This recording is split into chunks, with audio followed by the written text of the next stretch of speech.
안녕하세요. 특병력 이치중 원장입니다. 2000년에 방영한 TV 프로그램인데요. 벌써 24년이 지났는데도 사실 구강 내에 있는 이런 박테리아들, 이 세균에 대한 관심은 북유럽에서 먼저 시작해서 지금도 대부분의 유산균들은 덴마크 쪽에서 많이 개발되고 수입이 되어 있고 있는 실정입니다. 제가 다른 영상에서 그 ITS라는 그 치과 큰 박람회가 2년에 한 번씩 열려서 저도 이제 내년 봄에 또 독일에 출장을 가게 될 건데요. 2년에 한 번씩 열리다 보니까 전 세계 치의학의 트렌드 같은 거를 가서 보고 느끼고 제가 공부할 수 있는 기회가 됐었는데요. 지금 최근 트렌드는 예방치의학, 그러니까 고령화되고 더 나이가 들었는데도 더 깨끗하고 예쁘고 건강한 치아를 가질 수 있을까? 그리고 이게 예전엔 단순 스케일링이었다고 하면 스케일링도 받아보신 분들 알겠지만 너무 시리고 썩대고 피나고 하는 게 싫어가지고 잘 안 가시는 분들이 많죠. 이런 부분을 더 어떻게 하면 편하고 쉽게 할 수 있을까 해서 바이오필름이라는 입안에 여러분들이 치아를 식사하시고 몇 시간 동안 양치 안 한 상태에서 손톱으로 한번 긁어보시면 손톱에 하얀 음식물 잔사들이 느껴지죠.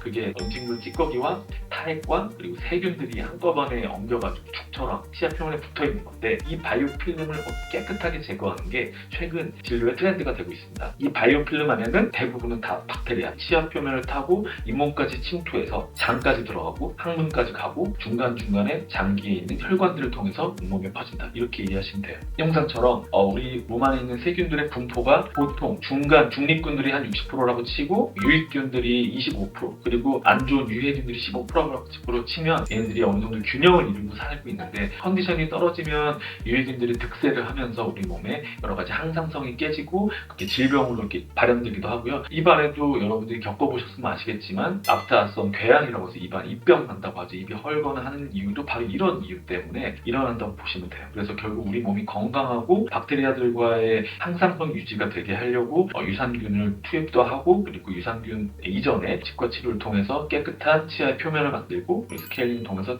치아 표면을 더 깨끗하고 매끄럽게 만들어주는 거거든요. 정말 최근에 치과계에서 많이 각광받고 있고 놀라운 발표들은 사실 치과학회에서도 그렇지만 내과학회나 내분비학회에서도 많이 발표되고 있는데요. 치아를 상실해서 치매가 더 많이 걸리는 확률이 높아지고, 그리고 치주염, 잇몸 건강이 안 좋은 환자들이 심혈관계가 안 좋고, 심혈관이 안 좋으면서 지방간이나 당뇨 같은 전신질환하고도 밀접한 연결이 돼 있다고 일본에서도 많이 발표가 되고 있습니다. 이런 부분들 때문에 건강한 치아를 갖고 있는 사람들은 더 왠지 건강해 보이는 이유가 사실 느낌뿐만 아니라 실제로 어떤 밀접한 연관이 있다고 보시면 될 것 같아요. 놀라운 거는 이 전이성 고형암 환자들한테 되게 치료가 좋은데, 건강한 사람들의 응가를 다른 분의 장 안에 투입했더니 대장 안에 있는 세균들의 분포가 달라지면서 그 환자의 실제 질환이 치료되고 장 건강이 개선됐다라는 연구 결과뿐만 아니라 임상 결과가 발표돼가지고 놀라움을 준 적이 있었습니다. 결국 우리 몸 안에 있는 세균들을 어떻게 컨트롤하느냐가 건강과 직결되고, 그리고 우리 입안에 있는 세균들은 그 첫 번째 입구다. 다시 한번 강조드리고 싶네요.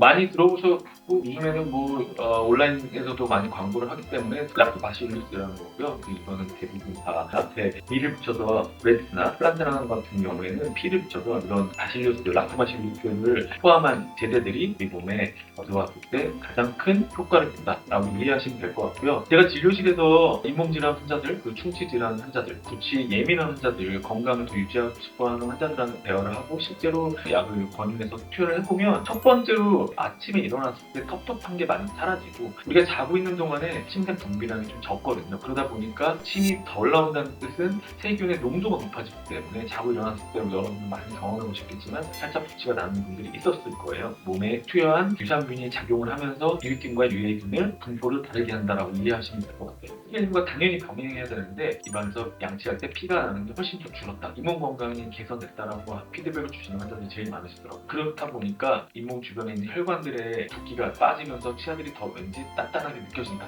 TV 광고에서 그런 광고 많이 보셨겠지만 또 그런 약재들하고 다른 유산균의 형태는 다르다고 보시면 될 것 같아요. 오늘 제가 유산균과 그리고 치과 치료의 가장 핵심인 양치질 그리고 잇몸치료, 스케일링까지 설명을 드렸는데요. 대부분 치과 하면 아파서 간다, 안 아픈데 왜 갔냐 이렇게 생각하시는 분들이 많고, 그리고 최근에는 그런 게 좀 덜해지긴 했는데요. 세균 컨트롤을 하는 것만 해도 우리 몸의 건강을 훨씬 더 증진시킬 수 있다는 것을 강조드리면서 오늘 영상 마무리해볼까 합니다. 다음에 또 좋은 영상으로 찾아뵙겠습니다. 감사합니다.